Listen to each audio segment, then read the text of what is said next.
Magandang gabi sa ating lahat guys. Ito na yung filtration natin, bagong setup.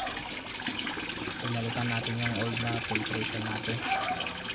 So tapos may bearing tayo. Ito yung isa na bearing natin, hindi tayo nakapag-update. Ayan. Tapos ito naman yung pangalawang bearing natin guys. Kunti lang yung itlog pero ayos na yan para sa mga nag-uumpisa. Nag-uumpisa pa lang tayo, okay na yan. Yun lang.